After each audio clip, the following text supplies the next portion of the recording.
بسم اللہ الرحمن الرحیم وَمَكَرُوا وَمَكَرَ اللَّهُ وَاللَّهُ خَيْرُ الْمَاكِرِينَ إِذْ قَالَ اللَّهُ يَا عِيسَىٰ إِنِّي مُتَوَفِّيكَ وَرَافِعُكَ إِلَيَّ وَمُطَهِّرُكَ مِنَ الَّذِينَ كَفَرُوا وَجَاعِلُ الَّذِينَ اتَّبَعُوكَ فَوْقَ الَّذِينَ كَفَرُوا إِلَى يَوْمِ الْقِيَامَةِ ثُمَّ إِلَيَّ مَرْجِعُكُمْ فَأَحْكُمُ بَيْنَكُمْ فِيمَا كُنتُمْ فِيهِ تَخْتَلِفُونَ۔ اور یہودیوں نے یعنی کافروں نے مکر و فریب کیا، اللہ تعالیٰ نے بھی تدبیر کی، اور اللہ تعالیٰ بہترین تدبیر کرنے والے ہیں۔ وہ وقت بھی قابل ذکر ہے جب کہ اللہ تعالیٰ نے عیسیٰ علیہ السلام سے کہا کہ اے عیسیٰ، ہم تمہیں وفات دینے والے ہیں اور تمہیں اٹھانے والے ہیں اپنی طرف، اور تمہیں پاک صاف کرنے والے ہیں کافروں سے، اور جو لوگ تمہاری اتباع کرنے والے ہیں ان کو کافروں پر فوقیت دینے، غلبہ دینے والے ہیں قیامت تک۔ پھر میری طرف تم تمام کو لوٹ کر آنا ہے، پھر میں تمہارے درمیان ان تمام چیزوں میں فیصلہ کر دوں گا جس میں تم دنیا میں اختلاف کیا کرتے تھے۔ سورہ آل عمران پارہ نمبر 3۔ وَمَكَرُوا وَمَكَرَ اللَّهُ وَاللَّهُ خَيْرُ الْمَاكِرِينَ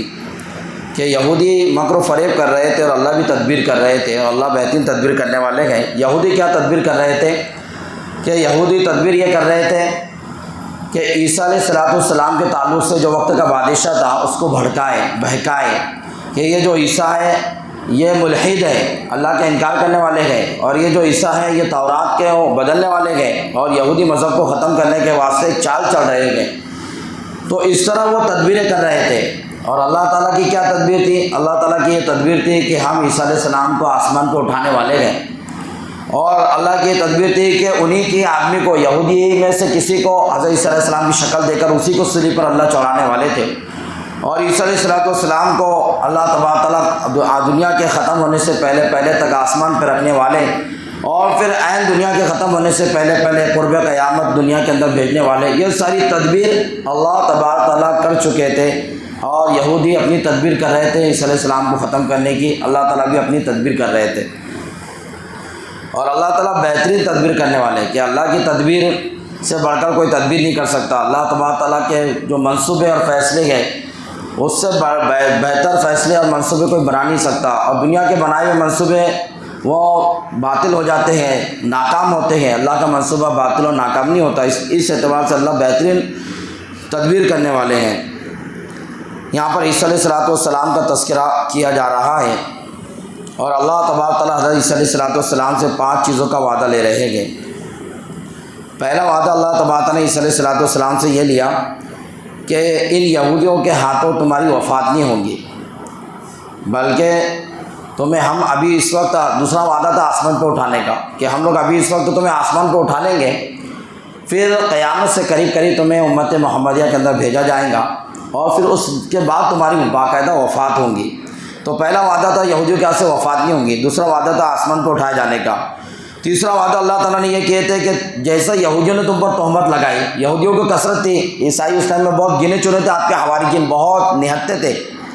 اور یہودیوں کا ہی غلبہ تھا دنیا کے اندر اس وقت،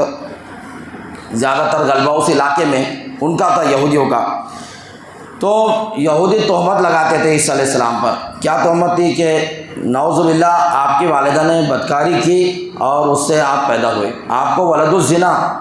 حرامی کہتے تھے وہ لوگ، ولد الزنا کہتے تھے کہ زنا سے پیدا ہوئی اولاد، یہ تہمت آپ پہ لگاتے تھے۔ تو بہرحال آپ بھی انسان اور بشر، آپ کو بہت تکلیف ہوتی تھی،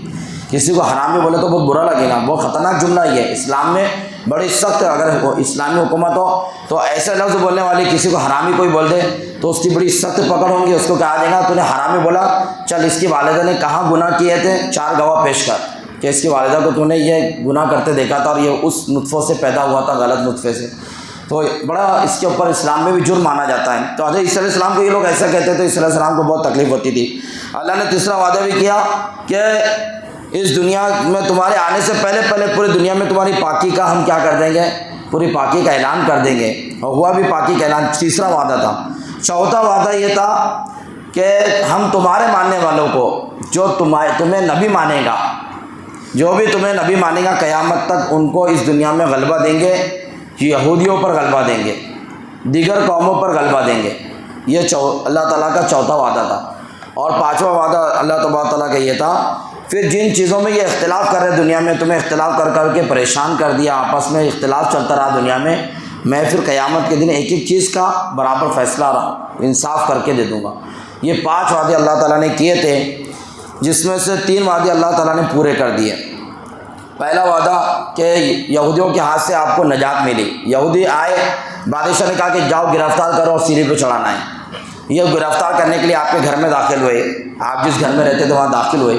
اور اندر آپ کو تلاش کرنے لگے۔ اللہ تبارک تعالیٰ نے آپ کو جبریل علیہ السلام کے ذریعے سے آسمان پہ بلا لیا۔ آپ تو آسمانوں پہ اٹھا لیے گئے، چلے گئے جبریل علیہ السلام کے ساتھ میں، اپنے جسم کے ساتھ، اپنی روح کے ساتھ زندہ ہونے کی حالت میں آسمانوں پہ چلے گیا۔ لیکن وہ ڈھونڈنے میں، ادھر ڈھونڈے ادھر ڈھونڈے میں، ایک یہودی جو تھا وہ کٹر یہودی تھا، اللہ تعالیٰ نے اسی کو عیسیٰ علیہ السلام کی شکل دے دی۔ اب جب وہ لوگ سب ایک ساتھ باہر نکلے تو کہا کہ عیسیٰ علیہ السلام ملے کیا؟ تو کہنے لگے کہ نہیں، میرے کو بھی نہیں ملا، مجھ کو بھی نہیں نظر آئے، مجھ کو بھی نظر نہیں آئے۔ تو سب مل کے کہنے لگے کہ تو ہی ہے عیسیٰ۔ وہ کہہ رہا میں تمہارے درمیان ساتھ کا ایک آدمی ہوں، اپن اتنی تعداد میں داخل ہوئے تھے، پھر وہ کہا گیا جو آپ کے ساتھ میں داخل ہوا تھا گھر میں، وہ میں ہی وہ ہوں، میں عیسیٰ نہیں ہوں۔ کہا کہ نہیں، تو ہمیں دھوکہ دے رہا، تو ہی عیسیٰ ہے، تو کچھ بھی کر سکتا، مردوں کو زندہ کر سکتا، مادہ ذات اندھوں کو تو بینا کر سکتا، ان کو روشنی دے سکتا، تو مردوں کو قبر سے اٹھا سکتا، تو کچھ بھی کر سکتا، ابھی تو ہم کو دھوکہ دے رہا، تو عیسیٰ ہی ہے۔ وہ بار بار کہنے لگا کہ مانیں گے، اس کو سولی پر انہوں نے چڑھا دیے۔ اب سولی پر چڑھانے میں عیسائی جو گنے چنے تھے وہ دیکھ رہے تھے کہ ہمارے نبی کو سولی پہ چڑھایا جا رہا، وہ رو رہے تھے، یہودی خوشیاں منا رہے تھے۔ اب اس کے اندر دونوں کے عقیدے ایسے ہو گئے کہ یہودیوں کا عقیدہ یہ کہ ہم نے سولی پر چڑھائے، اللہ نے اس کی تردید قرآن پاک میں کی، وما قتلوا وما صلبوا، نہ تم نے عیسیٰ علیہ السلام کو قتل کیا، نہ عیسیٰ علیہ السلام کو سولی پر چڑھایا، ولکن شبیہ لہم، لیکن تمہیں مشابہت لگ گئی، تم شک و شبہ میں پڑ گئے۔ تو تم یہ یہودیوں کا اللہ نے انکار کر دیا کہ تم نے نہ سولی دی نہ چڑھائی۔ نصارہ کو بھی سمجھایا کہ تمہارے عیسیٰ کو، تمہارے نبی کو نہ سولی دی گئی نہ قتل کیا گیا، یہ تم کو ایک شبہ ہو گیا اس آدمی کو دیکھ کر جو عیسیٰ علیہ السلام کے جیسے نظر آ رہا تھا۔ تو نصارہ کا عقیدہ یہ ہے، یہودیوں کا یہ کہ ہم نے سولی دی ہے، اب وہ دوبارہ دنیا میں آئیں گے نہیں۔ نصارہ کا عقیدہ یہ ہے کہ عیسیٰ علیہ السلام کو سولی دی گئی، عیسیٰ علیہ السلام کی وفات بھی ہوگی، شہادت بھی ہوگی، لیکن عیسیٰ علیہ السلام اس دنیا میں آئیں گے، ان کا یہ عقیدہ ہے۔ اور مسلمانوں کا کیا ہے کہ مسلمان تو قرآن کے ڈائریکٹ پڑھنے والے اور ایمان رکھنے والے ہیں کہ عیسیٰ علیہ السلام زندہ آسمان پہ اٹھائے گئے، نہ سولی دی گئی نہ قتل کیے گئے، اور عیسیٰ علیہ السلام قیامت سے پہلے آئیں گے۔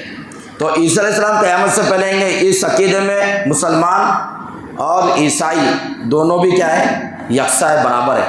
اور اس دنیا کے اندر دونوں کی تعداد سب سے زیادہ ہے، پہلے نمبر پہ عیسائی اور دوسرے نمبر پر مسلمان۔ اور اس دنیا میں سب سے زیادہ طاقت بھی انہی کے پاس ہے،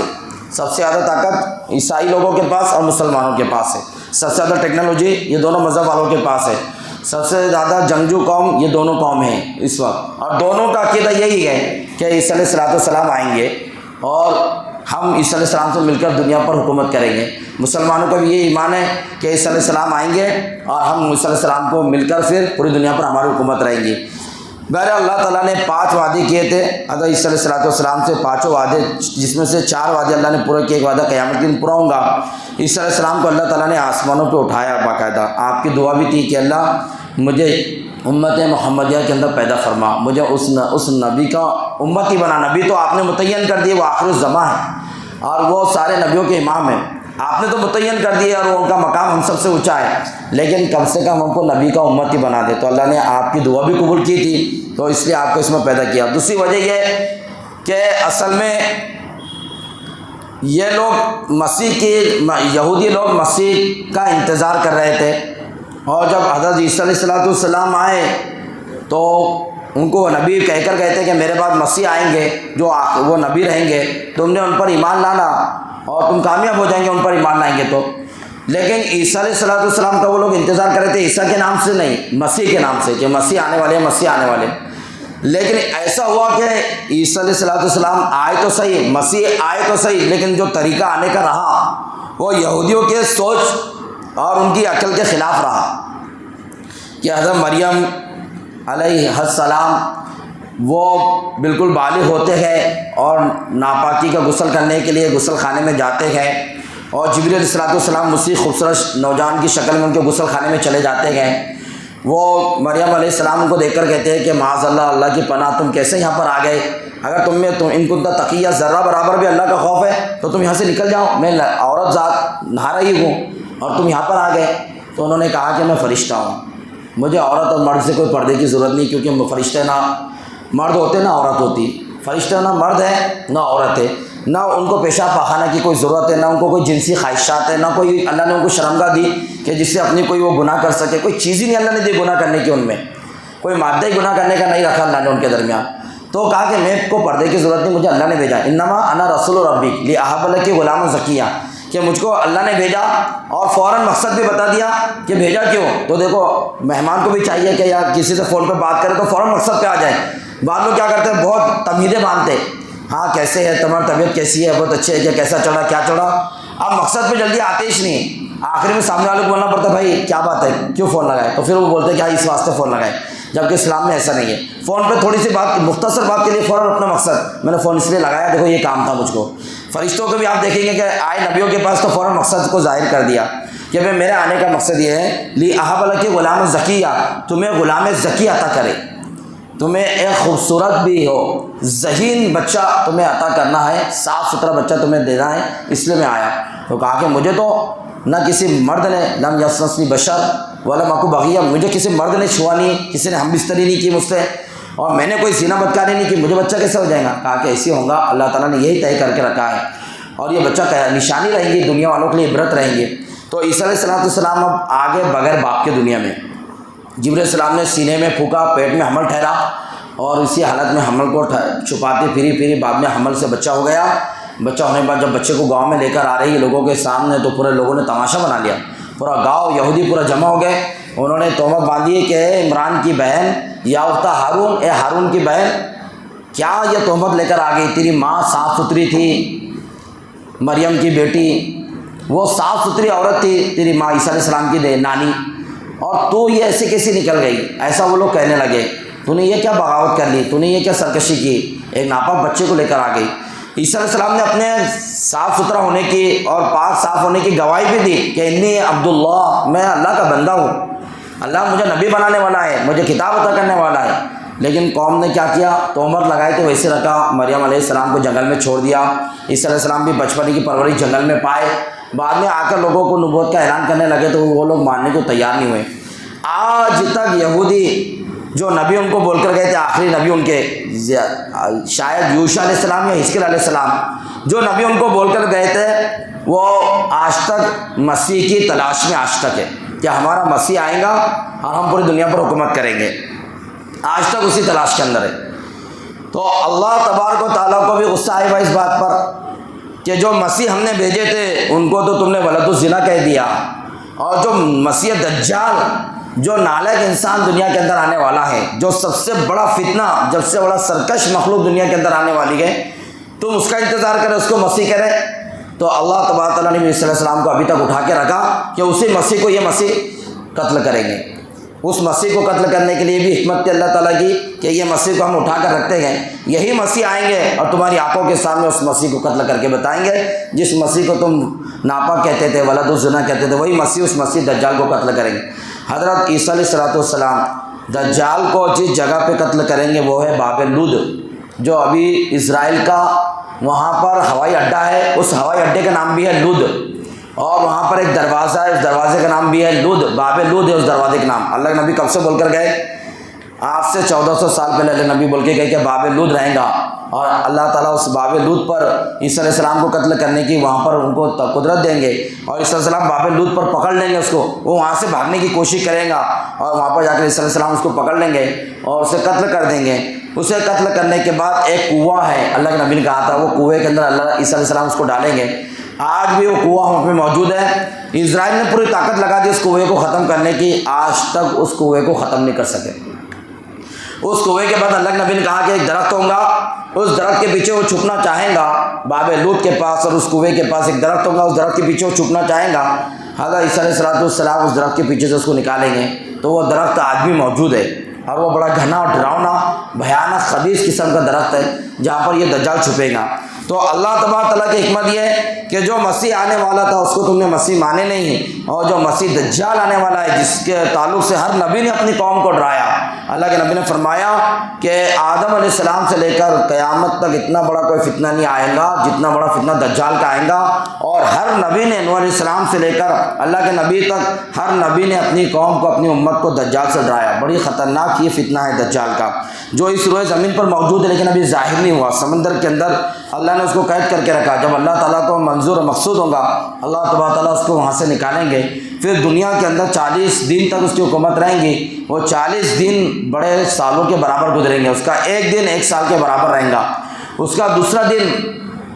6 مہینے کے برابر رہیں گا، اس کا تیسرا دن 1 مہینے کے برابر رہیں گا، اس کا تیسرا دن چوتھا دن ہفتے کے برابر رہیں گا، اور 5واں دن عام دنوں کی طرح دن رہیں گے۔ اس طرح یہ دن اس کے گزریں گے اور 40 دن اس کے کئی سالوں کے برابر ہو جائیں گے، اور وہ اس دنیا کے اوپر حکومت کرے گا اور پوری دنیا کا چکر لگا لے گا فوراً اتنے 40 دنوں کے اندر۔ اور صرف مکہ اور مدینہ یہ 2 شہر پر وہ جا نہیں سکیں گا، باقی سعودی میں بھی چلے جائیں گا، پورے عربی ممالک میں جائیں گا، ہندوستان اور سارے ملکوں کے اندر وہ گھومیں گا، اور ایسی حالت اس زمانے میں رہیں گی کہ کثرت سے مسلمان عورتیں بھی مرتد ہوتے جائیں گی، ایسی مرتد کثرت سے ہوں گی کہ جو بہت غیرت مند اور بہت زیادہ ایمان کے تعلق سے وہ رہیں گا، مضبوط مسلمان رہیں گا، وہ اپنی عورتوں کو تالا لگا کر بند کر کے رکھے گا، اور جو کمزور مسلمان رہیں گے وہ اپنی عورت کو کھلا رکھیں گے، تو وہ کھلی عورتیں بالکل چلی جائیں گی، کیونکہ قید سالی کا زمانہ، غربت کا زمانہ، اور لوگ کھانے کو ترسیں گے، بارش نہیں ہوں گی، ایسا زمانہ ہوگا، اور عورتیں ایسے وقت کے اندر مادیت کی طرف اور ذرا سی ضرورت محتاجگی آ جاتی تو غلط راستہ عورتیں اختیار کر ہی لیتی ہے، تو وہ ٹائم ایسا رہے گا۔ مسجد کے اندر ایک جماعت بیٹھیں گی، اور وہ جماعت میں اچھے مضبوط قسم کے مسلمان رہیں گے، اس میں ایک مسلمان بولے گا میں جاتا دجال سے مقابلہ کر کے آتا، اس سے بحث کر کے آتا، اس کو ثابت کر کے رہتا تو دجال ہے، تو اس کے ساتھ والے کہیں گے کہ مت جا، ہم کو ہمارے نبی نے وہاں جانے سے روکا، وہ خطرناک فتنہ ہے، اچھوں کا ایمان وہاں پر بک رہا ہے، تم کا اپنے ایمان کو لے کر وہاں جا رہے، ایمان کہیں تمہارا بکنا جا کہ نہیں، میں اس سے یا تو شہید ہوں گا یا تو میں اس کا مقابلہ کروں گا، ایسی سچی نیت کے ساتھ بھی وہ جائیں گا، لیکن لکھا ہے تاریخ کی کتابوں کے اندر کہ وہ جب وہاں پر جائیں گا تو اس کے پاس بیٹھنے، اس کا سوال اور جواب کرنے سے پہلے اس کے سارے حالات دیکھ کر وہ اس پر ایمان ڈالے گا، یعنی ایمان سے ہاتھ دھو بیٹھے گا، اتنا خطرناک فتنہ ہے۔ اچھوں کا ایمان ایک دم مسئلہ آ جائے گا اس ایمان کا، صبح میں ایمان کرے گا، ایمان کی حالت میں صبح کرے گا آدمی، اور رات ہوتے ہوتے کافر بن جائے گا، کفر کی حالت ایمان کی حالت میں رات کرے گا، صبح ہوتے ہوتے کافر ہو جائے گا، ایسا فتنہ وہ آنے والا ہے۔ تو اس فتنے کے ختم کرنے کے لیے اللہ تعالیٰ 2 بڑی بڑی ہستیوں کو بھیجیں گے۔ پہلے آئیں گے حضرت مہدی رضی اللہ تعالیٰ عنہ علیہ رضوان، پہلے دنیا کے اندر آئیں گے، اللہ کے نبی کے خاندان سے، حضرت فاطمہ کے خاندان سے آپ آئیں گے، آپ عربی و نسل رہیں گے، محمد بن عبداللہ آپ کا نام رہے گا، 40 سال تک آپ کو بھی پتہ نہیں چلے گا کہ میں مہدی ہوں، کیونکہ آپ کا نام تو محمد ابن عبداللہ ہے، آپ کی والدہ کا نام فاطمہ رہے گا، تو آپ کو خود پتہ نہیں رہے گا کہ میں مہدی ہوں کر آپ کو بھی معلوم نہیں رہے گا۔ مہدی کا لقب تو آپ کو بعد میں ملے گا، مہدی کا معنی آتا ہے ہدایت یافتہ، صحیح راستے پہ چلنے والا، آپ کو بھی پتہ نہیں رہے گا، لیکن مسئلہ یہ ہوگا کہ عرب کے بادشاہ ختم ہو جائیں گے سب، اب بادشاہ کی تلاش رہیں گی تاکہ اس بادشاہ کو لے کر، اس امیر کو لے کر اب ملک شام کی طرف چڑھائی کی جائے، فلسطینی مظلوم مسلمانوں کی مدد کی جائے اور یہودیوں کے اوپر حملہ کیا جائے، اور جہاں بھی کفر اسلام کے لیے اٹھا ہے اس کو ختم کیا جائے، اس لیے سچے پکے حقیقی مومنوں کو تلاش رہیں گی امام مہدی کی، تو وہ تلاش کے اندر نکلیں گے مدینہ،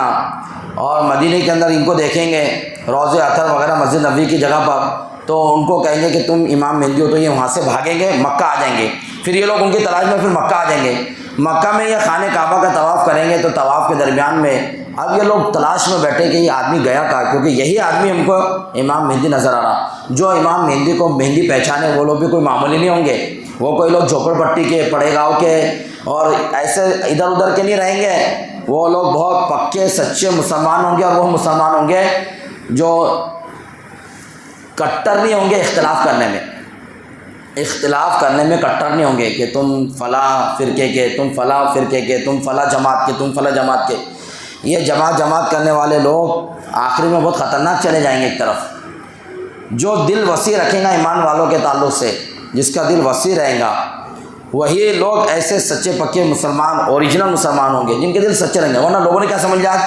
میرے باپ کی جماعت، میرے باپ کی تنظیم، میرے باپ کا دین، کوئی اس کے خلاف گیا تو یہ لڑنے کو بھیڑ جا رہا اس سے، یہ نہیں دیکھ رہا کہ بھائی وہ بھی مسلمان ہے، وہ بھی ایمان والا ہے، لڑنے کا ٹائم نہیں ہے، ملنے کا ٹائم ہے۔ جان دو اس کو اپنے مذہب پر، اپنے تنظیم پر، اپنے مسلک پر اور اپنے خیالات پر اس کو عمل کرنے دو، ہم اپنے خیالات پر عمل کریں، قیامت میں اللہ فیصلہ کر دے گا کون سچ تھا کون غلط تھا۔ لیکن ابھی تو سب کو ایمان والوں کی نظروں سے دیکھا جا رہا، جب کوئی کافر مارتا مسلمان کو نعرے لگا کر تو وہ کیا وہ یہ دیکھتا کہ کون کون سے فرقے کا ہے، کون سی جماعت کا ہے، اتنا تو سوچنا چاہیے۔ ابھی دیکھو چند دن پہلے کی کارگزاری ہے، کتنے دنوں سے بیچارہ وہ لبنان سے شیعہ جماعت فلسطینیوں کی مدد کے لیے لڑ رہی ہے اور شہید ہو رہی ہے۔ حزب اللہ ہاتھ تھا تو 2 ہاتھ ہو گئے اس کے، حزب اللہ کے، یعنی طاقت تھوڑی بڑھ گئی اس کی۔ ان لوگوں کی طاقت بڑھے گی، یہ لوگ پاورفل ہوں گے اور اس کے اوپر اسرائیل کے اوپر بھاری پڑیں گے، تو اپنے اولاد کو بچانے کے لیے مسیح دجال کا ظاہر ہوگا، مسیح دجال ظاہر ہوگا اپنی اولاد کو بچانے کے لیے۔ مسلمانوں کی شہادت تو پکی ہے، تقریباً 1 کروڑ کے قریب اس سے زیادہ بھی مسلمان شہید ہو سکتے ہیں، اتنے مسلمان شہید ہوں گے۔ اللہ نبی نے کہا کہ اگر کسی کو 100 بیٹے ہیں، 100 خاندان کے لوگ ہیں تو 99 شہید ہوں گے، ایک ہی بچے گا۔ ہر گھر میں سے 99 شہید ہو جائیں گے، ہر خاندان سے 99 شہید ہوں گے، ایک ہی بچے گا، ہر خاندان سے ایک بچے گا بس، باقی پورے شہید ہو جائیں گے۔ ایسی حالت آئیں گی۔ 3 بڑے بڑے لشکر روانہ ہوں گے، جس میں سے پہلا لشکر اسلامی روانہ ہوگا کفر سے لڑنے کے لیے، پورا کے پورا لشکر شہید ہو جائے گا، ایک بھی نہیں بچے گا۔ پھر دوسرے دن دوسرا لشکر روانہ ہوگا، وہ بھی پورا کے پورا شہید ہوگا، ایک بھی نہیں بچے گا۔ پھر تیسرے دن تیسرا لشکر روانہ ہوگا تو وہ کامیاب ہوگا۔ لیکن جو 2 دن لشکر کے لاشیں پڑے رہیں گے، ان لاشوں کو اٹھانا کسی کی بس کی بات نہیں، ان کی نماز جنازہ پڑھنا کسی کی بس کی بات نہیں، ان کو غسل کفن دینا کسی کی بس کی بات رہیں گی۔ اتنی بڑی لاش پڑے رہیں گی کہ کوئی طاقتور مضبوط جوان پرندہ ان کے اوپر سے اڑے گا، وہ بیٹھنے کی جگہ تلاش کرے گا تو پرندے کو کئی جگہ بیٹھنے کے لیے ملے گی، لاشوں پہ سے گزرتے گزرتے اس کو پرواز کی طاقت ختم ہو جائیں گی اڑنے کی، اور وہ گر کر وہیں مر جائیں گا وہ بھی۔ اتنی لاشیں زمین پہ پڑے رہیں گی، ایسے خطرناک حالات آئیں گے، شہادتیں جاری رہیں گی، لیکن دوسرے نمبر پہ اس کے ساتھ ساتھ میں اپنا نمبر کچھ دنوں کے بعد، کچھ سالوں کے بعد یا کچھ مہینوں کے بعد اپنا نمبر آ جائے گا حدیث کی روح سے۔ تو اللہ تبارک و تعالیٰ نے عیسیٰ علیہ السلام کو آسمان پہ اٹھایا، مسیح دجال کو بھی ختم کرنا ہے، اور آخری وقت میں امت کو اماموں سے، علماء سے لوگ پریشان، اختلافات سے لوگ پریشان ہو جائیں گے، تو بڑی ہستیوں کی ضرورت رہیں گی کہ بھائی چلو اب ان پر پوری امت جمع ہو جاؤ، بہت اختلاف کر لیے۔ تو اس وقت پھر امام مہدی اور عیسیٰ علیہ السلام، یہ 2 بڑی ہستیاں دنیا کے اندر اللہ بھیجیں گے، اور ان ہستیوں پر اللہ تعالیٰ پھر پورے مسلمانوں کو مجتمع کریں گے، اور ان ہستیوں کے ذریعے سے پوری دنیا کے اندر اسلام کا پرچم لہرائیں گا، پوری دنیا میں امن و امان والی حکومت قائم ہوں گی، مسلمانوں کی حکومت اور خلافت اسلامیہ قائم ہوں گی۔ تو اللہ تعالیٰ نے 5 وعدے کیے تھے، جس میں سے پہلا وعدہ کہ آسمان کو اٹھانے کا، دوسرا وعدہ یہودیوں سے بچانے کا، دونوں پوری کیے، تیسرا وعدہ اللہ کے نبی کو بھیج کر آپ کی برات ظاہر کرنا قرآن کے ذریعے سے کہ آپ صاف ستھرے ہیں، آپ نے کوئی زنا نہیں کیا، تو وہ بھی آپ نے پورا کر دیے۔ اور چوتھا وعدہ کہ عیسائی کو اللہ تعالیٰ نصرانیوں کو اس دنیا میں غلبہ دیں گے۔ تو کیا مسلمانوں کو نہیں، اس آیت کے اندر دونوں داخل ہے، عیسائی بھی مسلمان بھی، کیونکہ عیسائی اللہ جیسا کو نبی مانتے ہیں، ہم بھی ویسے ہی عیسیٰ علیہ السلام کو نبی مانتے ہیں، جتنا اکرام کرتے اس سے کئی گنا زیادہ ہم لوگ عیسیٰ علیہ السلام کا اکرام کرتے، احترام کرتے۔ تو جو اعتقاد رکھے عیسیٰ علیہ السلام کے نبی ہونے کا، یعنی مسلمان رکھتے اور وہ عیسائی رکھتے، تو اللہ نے دونوں کا وعدہ کیا عیسیٰ علیہ السلام سے کہ دونوں کو غلبہ دوں گا اس دنیا میں، اور واقعی دونوں کا غلبہ ہے۔ یہودیوں کا اس دنیا میں آج بھی کوئی غلبہ نہیں ہے، پہلے بھی کوئی غلبہ نہیں تھا، یعنی یہودیوں کا موسیٰ علیہ السلام کے بعد سے لے کر آج تک بھی کوئی پرسان حال نہیں۔ اور دیکھو آگے جا کے ہوگا بھی کیا کہ عیسائی لوگ چاہ رہے ہیں کہ مسجد اقصیٰ کو شہید کیا جائے، یہودی بھی چاہ رہے ہیں مسجد اقصیٰ کو شہید کیا جائے۔ یہودی یہ چاہ رہے ہیں کہ مسجد اقصیٰ کو شہید کر کر ہیکل سلیمانی وہاں پہ رکھی جائے۔ ہیکل سلیمانی ایک تخت کا نام ہے جو اس وقت لندن میں ہے۔ اس تخت کے اوپر پہلے داؤد علیہ السلام کی تاج پوشی ہوئی، پھر اس کے بعد سلیمان علیہ السلام کی تاج پوشی ہوئی، اس کے بعد جتنے یہودیوں کے جو بھی گزرے بادشاہوں کی تاج پوشی ہوتی تھی، لیکن یہودیوں کے اوپر جب بخت نصر اور طرح طرح کے بادشاہوں نے حملے کیے اور ان کو تہس نہس کیا، ذلیل و خوار کیا اس کمبخت قوم کو، تو ان کا وہ تخت پھر دوسرے ملکوں سے ہوتا ہوتا بھی اس وقت لندن میں ہے۔ تو وہ لندن سے اس کو باقاعدہ اٹھا کر وہ وہاں پر رکھیں گے، جس دیوار کو پکڑ کر وہ روتے، وہ دیوار کو گرانے کے بعد وہاں پر وہ ہیکل سلیمانی رکھیں گے، یعنی وہ تخت کو رکھیں گے۔ اور یہودی کا یہ سوچ یہ ہے کہ ہم ہمارے مسیح دجال کو بٹھائیں گے اور عیسائیوں کی سوچ یہ ہے کہ ہمارے عیسیٰ علیہ السلام آنے والے ہیں، اس لیے وہ یہودیوں کا ساتھ دے رہے کہ ہمارے عیسیٰ علیہ السلام ہے کہ تو ہم عیسیٰ علیہ السلام کو بٹھانے والے ہیں، اور ہم بھی یہی چاہتے ہیں کہ عیسیٰ علیہ السلام وہاں پر بیٹھے۔ تو اس اعتبار سے نصارہ اور مسلمان ایک نہ ایک دن ایک ہو جائیں گے، لیکن یہودی پھر بھی نہتے ہو جائیں گے، جیسے کہ اللہ نے کو کہا تھا تم ضربت علیہم الذلۃ والمسکنہ، تم پر قیامت تک ذلت و مسکنت ہے۔ آج بھی یہودی پر قیامت تک اور مرنے کے بعد بھی ان کے اوپر ذلت ہی رہیں گی، آج بھی ان کے اوپر ذلت ہے۔ کوئی بھی یہودیوں کو اچھی نظروں سے نہیں دیکھتا، بس یہ ہے کہ مسلمانوں کی دشمنی ہے تو وہ چڑھ رہا ہے۔ جس ٹائم میں مسلمانوں کی کھل کر سامنے آ جائیں گے اور مسلمانوں کا غلبہ ہوگا، اس وقت سب کے سامنے یہودی کھل کر آ جائیں گے، اور یہودی اس وقت بھی ذلت کی موت مریں گے۔ جہاں یہودی چھپیں گے، ہر درخت اور پودا اور پتھر بھی بتا دیں گا کہ میرے پیچھے یہودی چھپا ہے، تو مسلمانوں سے قتل کریں گا۔ اور صرف غرقت کا درخت ایسا ہے کہ جو نہیں بتائیں گا، جس کو عیسائی لوگ بہت کثرت سے اگا رہے ہیں۔ تو یہودیوں کے کل بھی ذلت ہے، گزشتہ کل بھی، اور آج بھی ذلت، اور آئندہ بھی قیامت تک ان کی ذلت رہیں گی۔ اللہ تبارک و تعالیٰ کے نصر و توفیق عطا فرمائے۔